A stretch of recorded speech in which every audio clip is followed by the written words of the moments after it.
This is VSiN, the sports betting network.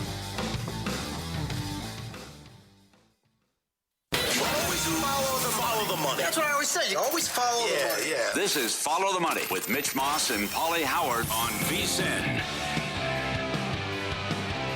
Yes, here we go. Follow the money. VSiN, the sports betting network. Pauly Howard, John Jastremski. What a time to be alive. In play dream. Round 2 U.S. Open. USA, Australia at the half. We haven't started 2-0 in the World Cup since 1930. We lead 2-0 at the half, JJ. Also, if Turkey loses or they draw later tonight from Santa Clara against Paraguay, we win the group. We advance if this holds. Let's try to win the group. But again, we get the own goal early. Freeman adds another one. Draw in play is 18-1. Australia to come back is 45-1. The total now on the match is 3.5. 2-0 USA at halftime. It's packed here at Circa. The whole place is going crazy with the 2 goals. We are legit. We are for real, JJ. How about that nugget? They have not won their first 2 matches going back to 1932. Crazy stuff there, Pauly. And how about the technology, might I add, on that second goal? And that's the beauty of sports now. You see it with ABS in Major League Baseball. For years, we've watched it with the tennis, whether or not a shot is going to be in or out. To be able to dissect that foot, to make sure, hey, your guy is in play, he's not offside, and they could just draw it up beautifully with the technology. That was a thing of beauty for me because I tailed one of our guys that took over 2.5 goals, so we need one more goal in this particular match. Yeah. And I also played and laid the USA, which I'm going to admit was a little bit of a homerish bet. I made 2 homerish bets because it's Friday. We're feeling good. I'm still coming off the high of the parade from yesterday. So I took the U.S. and I laid the juice. Yeah. And I also took the U.S. and I parlayed them with a very hefty favorite in Major League Baseball, which we'll get to a little bit later on in the show. Say what it is. It's great. Come on, God core country. Oh, we want to get to it right now? Or I was going to give you a little bit of a tease. No, that's awesome. That's a great parlay, though. USA with the Yankees. Doesn't get any better than that, That's right. I mean, it doesn't get more patriotic than that, right? I mean, what's more patriotic than Team USA and Yankee baseball? Come on now. Yep. 3.5 under -150. Both teams to score. Yes, plus 150. We'll see if we concede. Paraguay got the late one on us in the second half last week. And then, as far as the spread, can we add another one and take them out in a body bag? You can play that as well. You made a good point, though, too, and it was frustrating here that the whole place is going crazy. We think we lead 2-0. Oh, wait, hold on. It was kind of like the frustration with the Stanley Cup final and the review. And there were people around me at the bar that knew the rules better than the referee. Because then you go back and say, no, it's clean, he's good. And then VAR says, yes, the goal stands and Freeman's goal counts. But it took a lot, took some of the steam out because you think, hold on, it's not a goal, they take it off. Now we have to have the VAR check. But thankfully it held up, but that took away some of the fun there for about a couple minutes. No doubt, Pauly. And listen, you see that now, like we may have a World Series in baseball end with an ABS challenge. Like there is a distinct possibility in October, like a dramatic playoff series or a World Series ends with them going to the videotape. But I don't know about you. I like it. To me, like in sports, we get on these officials so much. We're talking from a betting show perspective of a lot of bucks that are being thrown around. Yeah. I don't know about you, ladies and gentlemen, boys and girls. I'll take the extra time. I'll dissect it. I want the call right. Now, there are some issues with replay, like in baseball, perfect example. When a guy like slides off the base, that to me is not what replay is supposed to be about. It's supposed to be about fixing the egregious. Yes. But like that goal call, I mean, come on now. You see that flag go up. We want to make sure we get it right.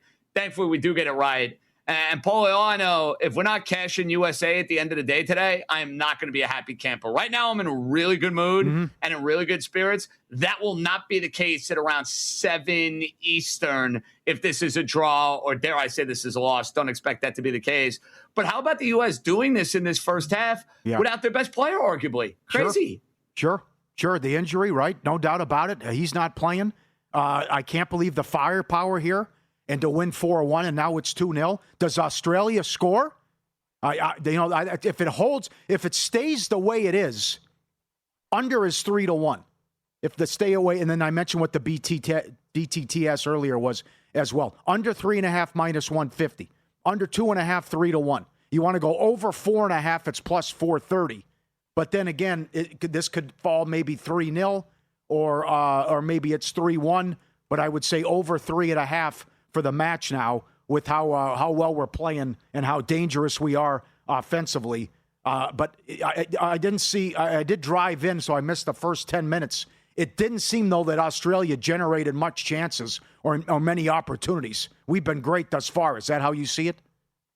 That is how I see it. And for what it's worth, I don't think this under is cashing. I think we're getting at least another goal here in the second half. Yeah. You mentioned 3-1. If you're feeling frisky right now and you want to go and play an exacta, I have not. But if that's something you want to do, Pauly, I kind of like the idea of a 3-1 final in this one. Sounds Can I good. get you on board with that? Yes. Yeah.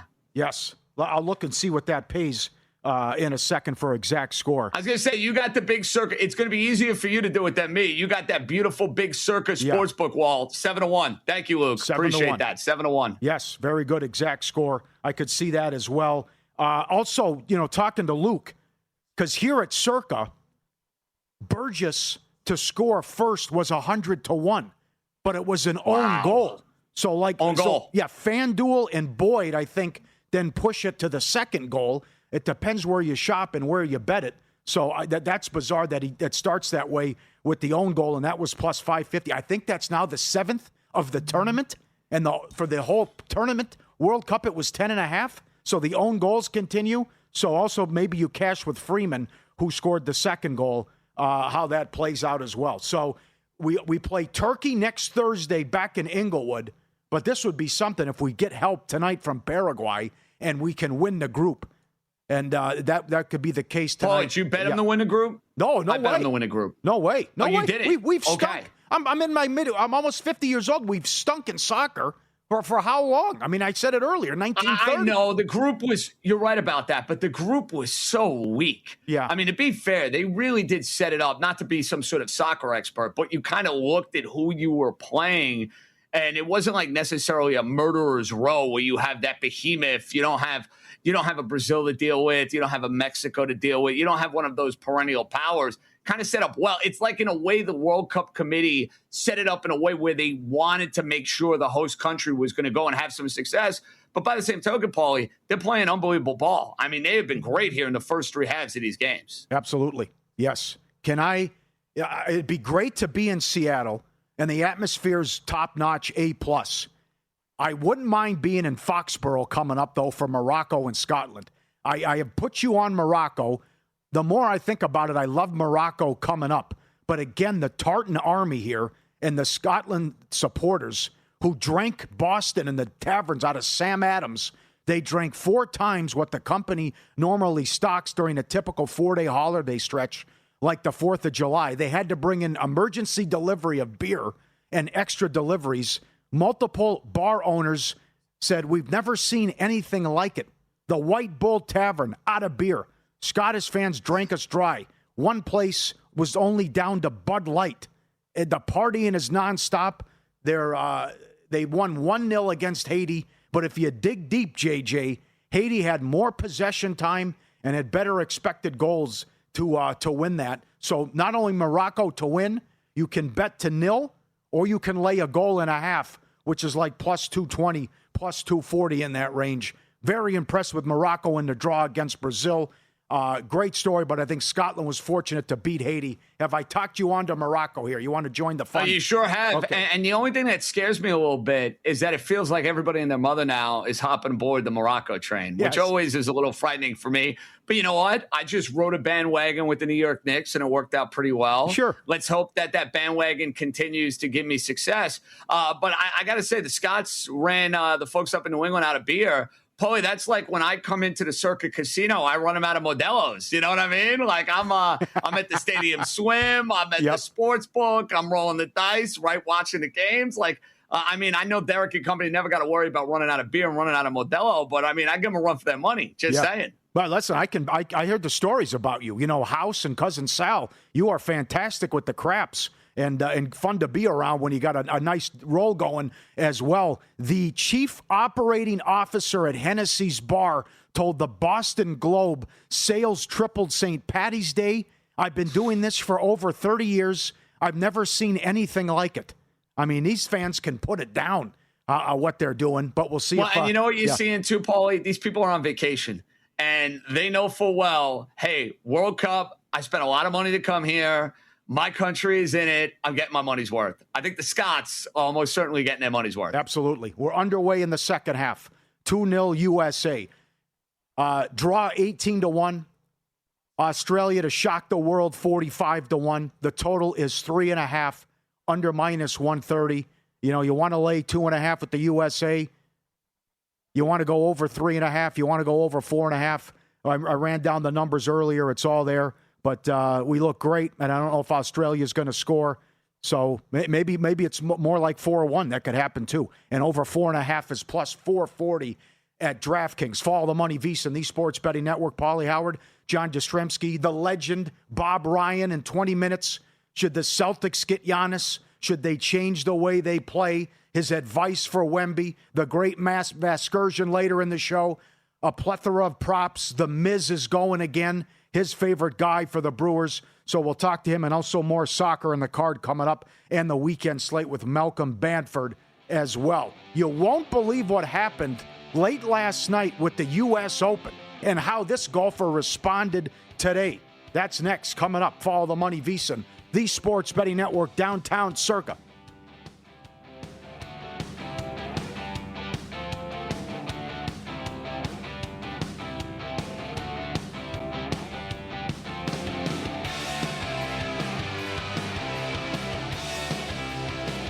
So you're listening to this podcast because you want an edge. But what if I told you you're only halfway there? You've got the mindset. Now it's time to get the toolkit to match. Here's the thing. Pro bettors spend thousands on data and tools, but what they don't want you to know is you can get the same edge for a fraction of the cost with VSiN Pro. With VSiN Pro, you get access to expert picks, public betting data, prop projections, powerful tools, analytics, and more. Tap the link in the description and see why thousands of bettors are already using VSiN Pro to cash more bets.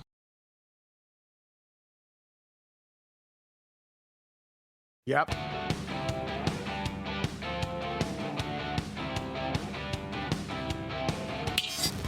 This is Follow the Money on VSiN.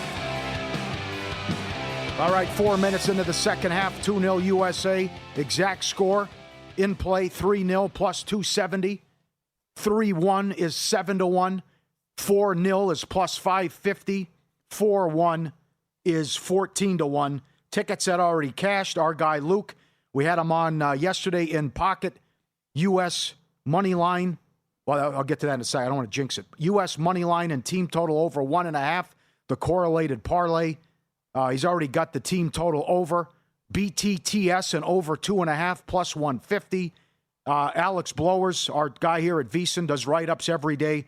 His recap of the first half.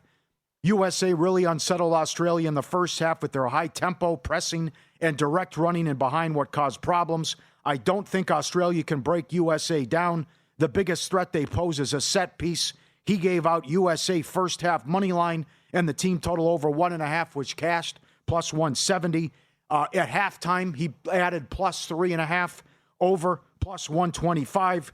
Alex continues. USA has all the momentum and will get more opportunities as the game progresses. They have a stronger bench, which will be important in this heat. Thorough breakdown. Well done, sir. And a good update there on what to expect the rest of the way. And a great time to be on the air as USA leads 2-0, so you can still get involved in play. Very good. Good stuff, JJ. This is a lot of fun. You know what, Pauly? I know you do the show every single day. This is the second day I've been working with you. How fantastic is it when you're doing these shows? And yeah, we can look ahead to a night card that we're going to have in Major League Baseball, and we can kind of set the scene for the weekend. But to have the live action going on with the USA and the World Cup, phenomenal stuff. Yep. Then you throw in the fact that at Shinnecock, we got a live golf major that I'm monitoring as we speak. Big start for Wyndham Clark. Rory McIlroy looking to make a move. I think we have the chance to have a very juicy leaderboard for the weekend. Yes. If a couple of the stars can, dare I say, go and cooperate, and Winnie Clark can go and get back to the pack a little bit. But hey, Isn't it great? Like we're updating stuff as it's happening in real time, baby. I love it. I'm concerned. I think Clark can run away and hide. I'm very concerned. I know you disagree with me. He set the 36-hole Shinnecock record. What a kaleidoscope of emotions for this guy after he wins the Open. And then like Joe's Fruit Stand, he's banned for wrecking a locker and going on a tirade and falling out of favor with the fans. Then he comes in and he shoots lights out. And I thought, what is this, the John Deere Classic? 7 under to lead through the first 2 rounds. It reminds me of Keimer in 2014 when he just ran away with it, led after the first round, second round, and nobody caught him. And this guy has a 4-shot lead, and he's tearing up the golf course. It's not showing its teeth so far. It would be a fantastic leaderboard if we didn't have Clark. Schauffele's right there, 4 back, but Clark is doing an incredible job to be 7 under through 2 rounds. So I'm not going to fight you. He's been lights out for the first 2 days of this tournament. No question about it. But I'm glad that you brought up his meltdown a year ago at Oakmont. Yeah. Because what does that show you? It shows you he's a very volatile player. I know he's won a major before, but hey, all of a sudden, everything's going his way. He is as dialed in as can be over the first 2 days. Hey, Pauly, what happens if he goes in bogeys 1? Is dare I say, unraveling? Look, I understand why he's going to be favored. He's got a comfortable lead. I just don't think this is going to be a runaway for Wyndham Clark. He may still go and win this tournament. I find it hard to believe it's going to be one of these events that nobody can get to at least 2 off the lead at some point in time. Schauffele can go and shoot lights out and low tomorrow. He's played well over the first 2 days.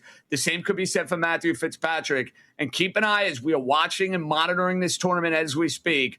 Rory McIlroy, who right now is 5 off the lead. He's 2 under par, but he's got about 11, 12 holes of golf left to be played. Mm-hmm. Rory can easily find him in a spot where he's like 2 back, 3 back, and he gets a couple of more birdies. And we mentioned conditions yesterday and how they were very unfavorable for guys who were getting out early in the day. It appears today the conditions are far more player-friendly, and you're seeing that if you look at the scores. Yes. Rory's on 8, 5 shots back. Okay, so you also have, imagine this leaderboard if Clark implodes and how everyone's just bunched up here. Schauffele, Fitzpatrick, Higgs at 3 under, Morikawa, Burns, McIlroy, 2 under, JT is 1 under, Aubert is 1 under, and that amateur from Oklahoma tied for 16th. He's even through 2 rounds. So incredible story here, and what he's been able to do as well. But the biggest story here, and to pay off the tease, how about the guts on Joaquin Niemann and what happened? So again, you're talking about you losing your emotions and going crazy. Late in the first round yesterday, he drove 2 balls out of bounds on the par 4 6th, the 15th hole of the round, before we got suspended here. It was at the time a quintuple bogey on the hole, but was later changed to a 7 over 11 after he was docked a 2-stroke penalty for throwing a club on the hole. He regrouped and shot a 5 under in the second round, and as it stands now, he's going to make the cut.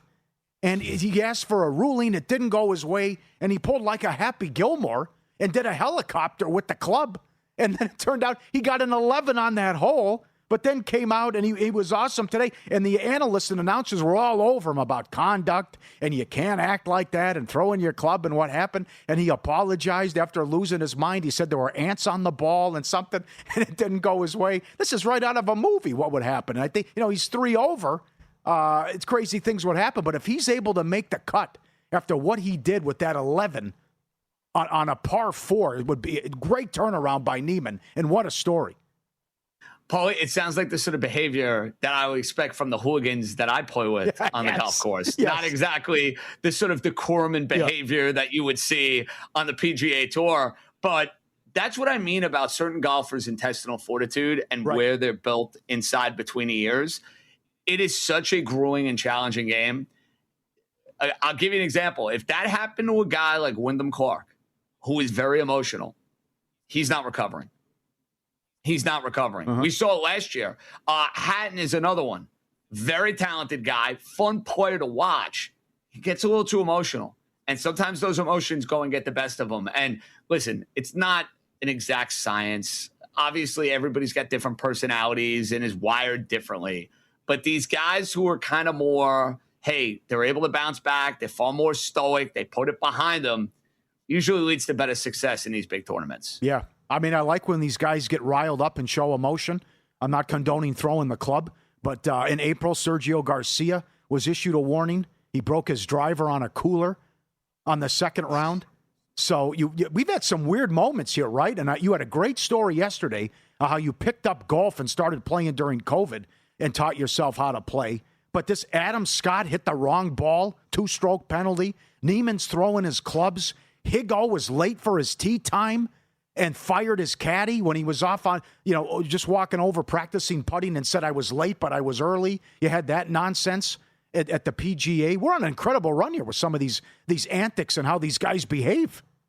You're not kidding. And again, it's not the sort of stuff that you expect to see in professional golf. Like, Pauly, you go to the local Muni course, maybe 20 minutes from you in Vegas. Then listen, the local Muni course in Vegas is probably top-notch, exquisite, amazing, yeah. Much better than what I'm going to be dealing with at the Muni courses that I play from time to time. But, yeah, like being late for tee times, I didn't think that was possible on the PGA Tour. No what kidding. about you? Like, I hear that. I go, how is that possible? Yeah. Yeah, your caddy's screaming at you. Let's go. You're ready to go. You have to get your tee time, and he's the fall guy for it as well. 58th minute, 2-0 USA. We advance with a win, and we win the group if Turkey loses or they draw against Paraguay tonight in Santa Clara. In play total 3.5 under -170. At the U.S. Open, Clark is 2-1 at DraftKings. McIlroy 4-1.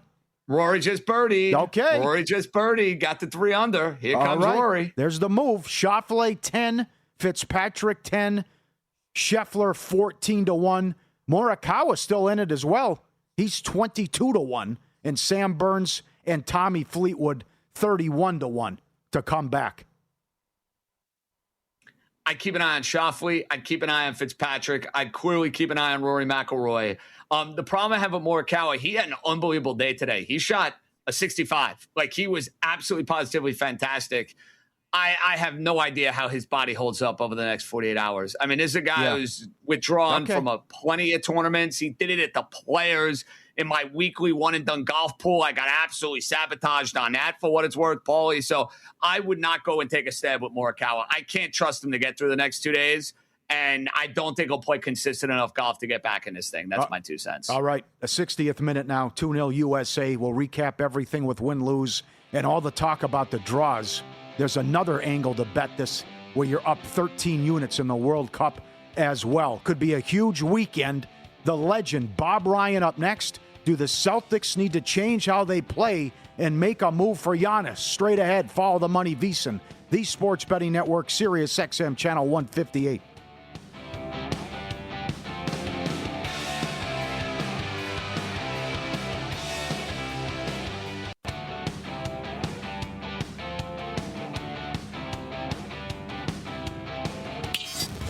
This is Follow the Money on VSiN. Pauly and John Jastremski, we're back. 2-0 USA, 65th minute. Trying to get past Australia, and the Cubs all over the Blue Jays, 11-2 in the 7th. Going to be a crazy weekend. We might see a Giannis trade. The draft is Tuesday, and for more on Giannis and the Celtics, it's the legend Bob Ryan, Boston Globe, on the Progressive guest line. Always great to talk to a legend. And, sir, let me start by this, that you were not caught off guard or surprised with this great Knicks run. I also echo your sentiments that I loved the fast break points and how they ran the Sixers and Cavs out of the building. There was one of those games when I did post up on X. That was the greatest fast break exhibition I've seen since the Showtime Lakers. And it was that one game. They touched all the bases. They scored in all the the current available way. Nobody scores in a pivot anymore, so we'll throw that one out. Although but they touched all the right bases, and I identified them last year, the 24-25 season. But that team, I love the new roster. And remember what the big complaint was last season: depth. and that Tibbs wasn't using the bench. And then they were saying, well, wait a minute, who's he going to use? Well, they picked up Clarkson. They picked up Jose Alvarado, which I loved at that time. And Landry Shamet was very, very helpful. And of course and Robinson was able to play enough to make be significant. So they had depth. And that was the big issue. And the other thing is that Cat and Brunson found a way to maximize that duo,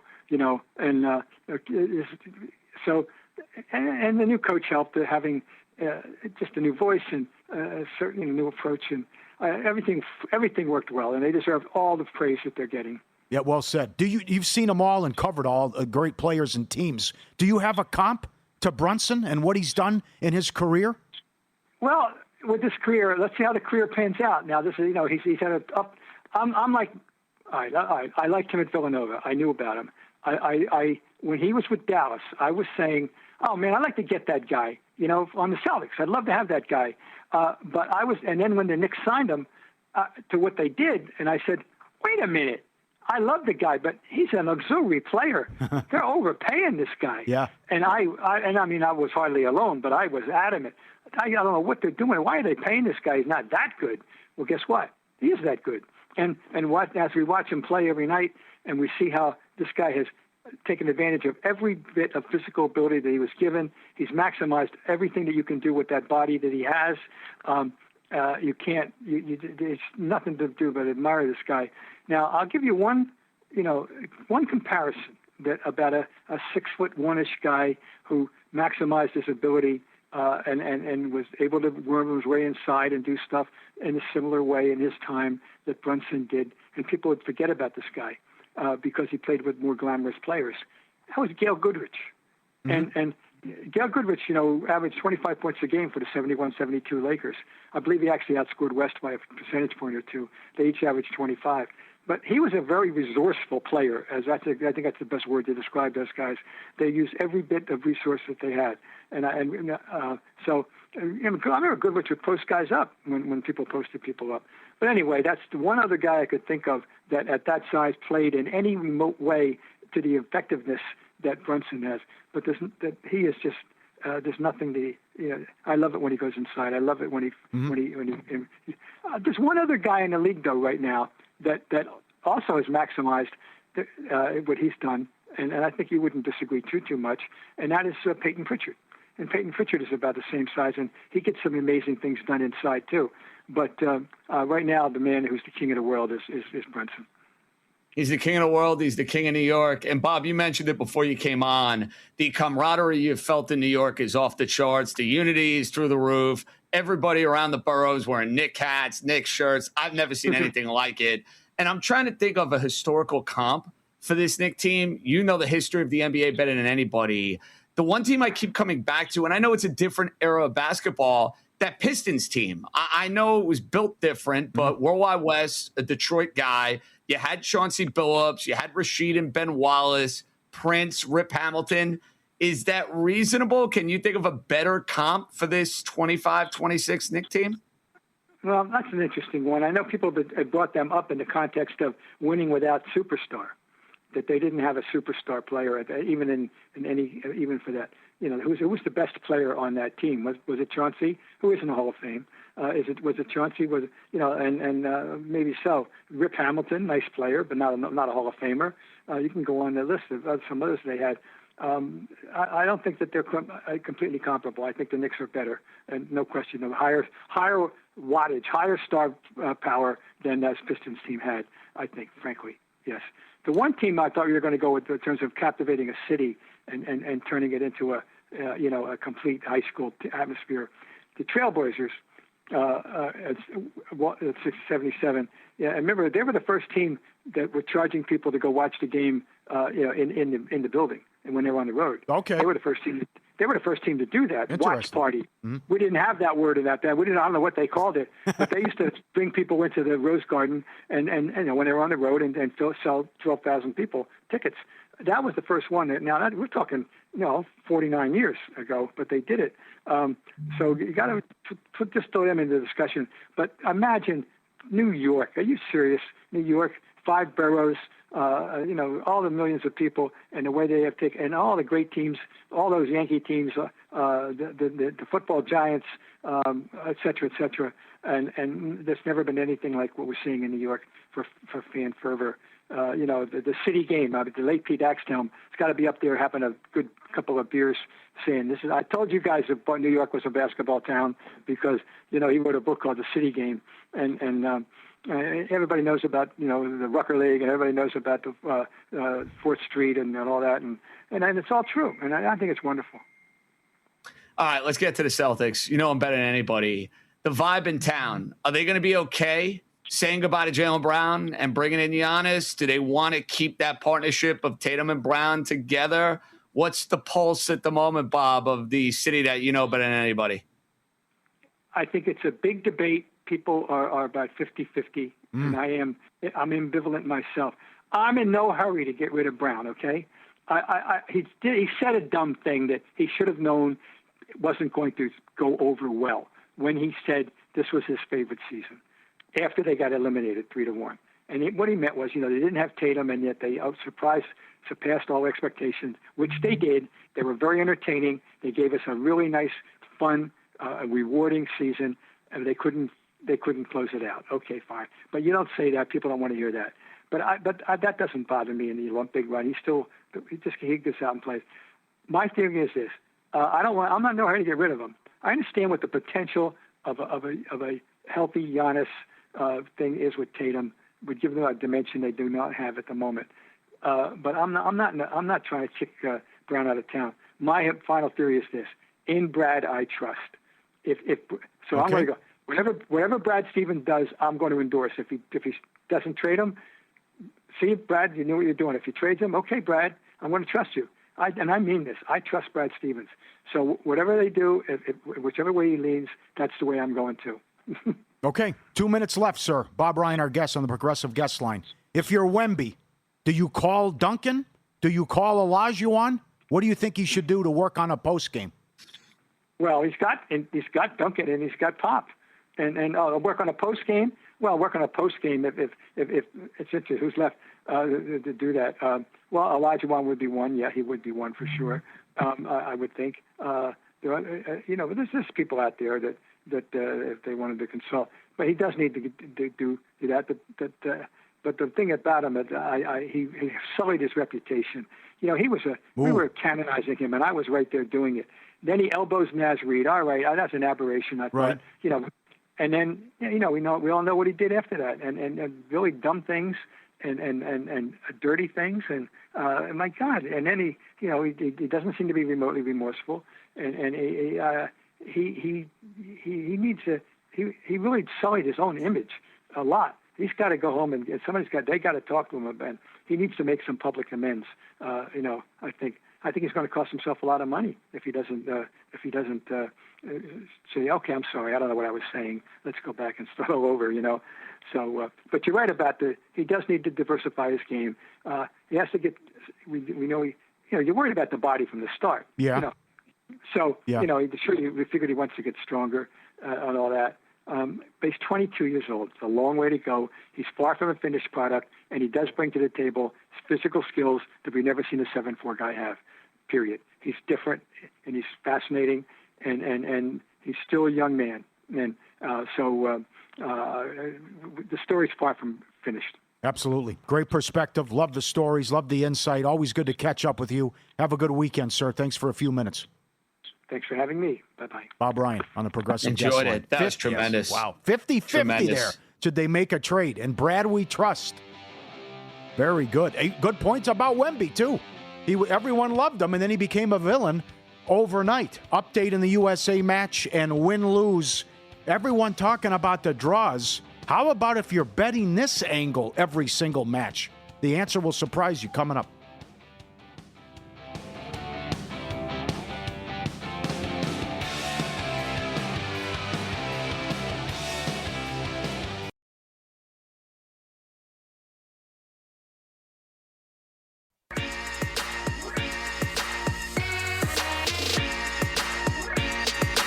Win Some, Lose Some is sponsored by the Sharp Plays. Were you a winner last night? Wow, winning. Or was it a rough one? Well, they can't all be winners, can they? Loser! You're a loser! Pauly Howard recaps the night in sports betting in Win Some, Lose Some. Okay, bad beat watch. Bad beat alert. USA led 2-0 in the 43rd minute. It's now the 80th minute. Still 2-0. Total was 2.5. 2.5 under minus 140 right now at DraftKings. Own goal cash plus 550. Depends where you shop. Burgess first goal, 100 to 1. Mexico, South Korea, 1-0 exact score, plus 585. Canada, Qatar, 6-0. Any other score, plus 360. 6-0 was not offered. Canada to win to nil, even money. Red card, 5 to 1. 2 red cards, 15 to 1. David hat trick, 28 to 1. Own goal again, plus 550. Switzerland, Bosnia, 4-1 exact score, 25 to 1. Both teams to score, plus 105. If you bet every match, both teams to score, you are up 12.5 units. So far in the World Cup, the update, if you bet every match to end in a draw, you are still up 22 units after we didn't have one in the last 3 matches, JJ. Incredible. Means we're due, right? Yeah, yes. We're due once again. Yes. You know, it's amazing. At 2-0 in the 40-something minute, you would have expected another goal here. Absolutely. Still might get one. You're still going to get a little bit of extra time. But what I think the feeling and the sense that I'm getting watching this as we're doing the show, it feels like the United States is very contentious playing keep away. Yeah. They have their 2-0 lead. They win. They get a little help later on today. They're advancing. They're guaranteed to win the pool, win the region, whatever. Mm-hmm. I think you're seeing a conservative approach here in the second half, which, by the way, you can't really fight them on it, Pauly, because they're up 2-0 in the game. Yep. Under minus 145 now. I echo your sentiments as well, what we've seen in the second half. We'll keep an update on that coming up. Most runs last night, the Royals 15 to 1. They pounded St. Louis, highest scoring game, St. Louis and the Royals 8 to 1. And a vicious beat in Sacramento. The A's team total was 5.5. They scored 5 in the bottom of the first. That was the final score. No one scored the rest of the game. 5 in the bottom of the first and still threatening. And they don't score the rest of the game. Unbelievable beat if you had the A's team total over. Sports calendar never stops. Sharp Plays covers it all. They've been winning for 15 straight years. All of it documented. Logs posted publicly. Sharpplays.com. When they move, the books take notice. Advanced AI, trusted insider intel. They find the value before the numbers shift. Respected, watched, and feared.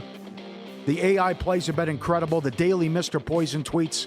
The Telegram, get on that as well. He's been with us since day one. We love Jeff and the crew, and they reach out to 500 so sources and bettors worldwide across all sports and send it out to subscribers in real time. Start winning with them. Sharpplays.com. So, as you said earlier, we advance with a win, and if Paraguay wins or they draw against Turkey, 8 o'clock Pacific tonight in Santa Clara, we win the group. And we haven't started 2-0 in a World Cup since 1930. This is stunning how well we've played and how dangerous we are offensively. You know, in a way, Pauly, and I have the United States to win the group. So I want to make sure I'm on record as saying this. It's probably beneficial to just get this baby over tonight and know that the next game or the next match does not have any significance as far as that goes. That said, though, I like these games having some sizzle in mid to late June. So for our vantage point, if you want a game to have more intrigue and to have a little bit more build up in anticipation, in a way, you're almost rooting for a Turkey win here later tonight. Yeah. If that's what your rooting interest may be. Yeah. And I'll tell you, Turkey was very popular. And they got a lot of love and respect. And we'll see if they can win tonight. But a lot of people like Turkey to win the group as well. What do you think is going to happen, and what would you do if you're sitting there with a top 3 pick Tuesday night, how the odds have shifted with the NBA draft? Walk me through your thought process here. Okay, so I think it's pretty obvious. I think AJ should be the number 1 pick in the draft. Yeah. I don't know if you feel that way. I think he's the most complete player. I think he is the guy that has the highest ceiling out of any of these players. I don't know if you feel this way. The Kansas kid, I want no part of him. Yep. I want no part of him. You know what? You want to know why, Pauly? As talented as Peterson may be, you got it. If I'm drafting somebody in the top 3 and there are already questions about whether or not you love basketball and you're 18 or 19 years old, well, holy smokes, you don't love basketball now. What are you going to feel like in 5 or 6 years? Like, that to me is like the ultimate red flag and the ultimate buyer beware. I mean, I wager on college basketball, as do you. I mean, there were times Kansas looked better when he was not on the floor last year. Yep. And I know he had some monster games, and I know he had some wow performances. It's just not a guy I'd be hitching my wagon to as far as being a franchise player. And I'll say this about the Boozer kid. He is just going to be a pro's pro. Like, I don't know if he's going to be a star, but he's going to be reliable. He's going to play all the time. And you know the pedigree is there. Coming out of Duke, his father had a double-digit NBA career. Basketball's been in his blood. Like, as far as like a safe bet in this draft is concerned, I would absolutely say that Boozer is as safe as they come. And if I had to give you another guy I like, that if I were a team, I would want him. Acuff out of Arkansas, okay, I think is an absolute stud. I think he can light it up. I think he's got star type of potential written all over him. So that's more general manager John Jastremski speaking, as opposed to looking into the odds and how this is going to shake out. My gut feel is the Jazz are dying to get AJ on their team, because just think about it. BYU kid. Yes. Ties to that Utah region. They're hoping and praying somehow, some way they get him. If they don't you get the sense Ainge, because of the relationship with Boozer, yes, Boozer's father already working in that front office, he'd end up being the pick for them? Absolutely. And we're seeing a bigger movement on that now. Peterson is down to $1.20 to go number 2. He's 42% at Pauly market. Boozer's 34%. And AJ's down to minus 380 to be the number 1 overall pick. Yeah, I'm with you on Peterson. The other thing is now, what he telling Memphis, don't take me. I don't want to be a part of your organization either. And the fact that I'm only working out just for the Wizards, and then the whole creatine mess as well. This was Matt Humans and Tim Murray last night on VSiN Primetime about the exact order offered at DraftKings and how that has moved. Right now, Matt, the exact order for 1, 2, 3 has moved to even money of Debanza, Peterson, Boozer going 1, 2, 3. That's a decent move.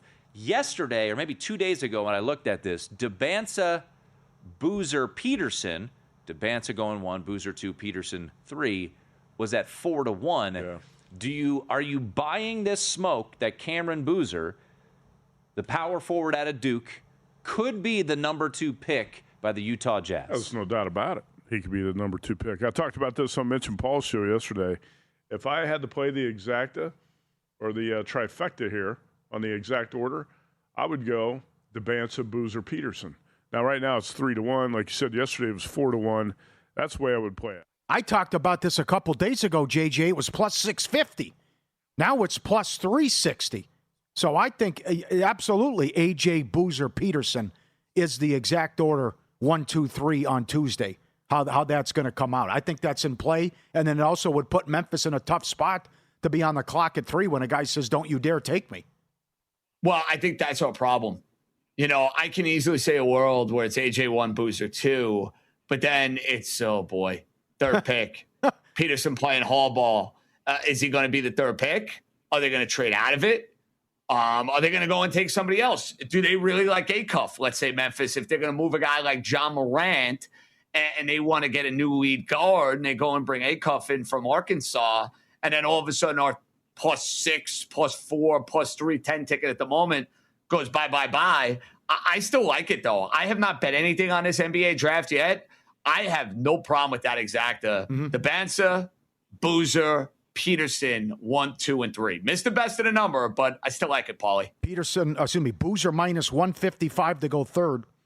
Peterson plus 230. And if you really want to get nuts, Peterson is 20-1 to go fourth. Wilson is minus $5.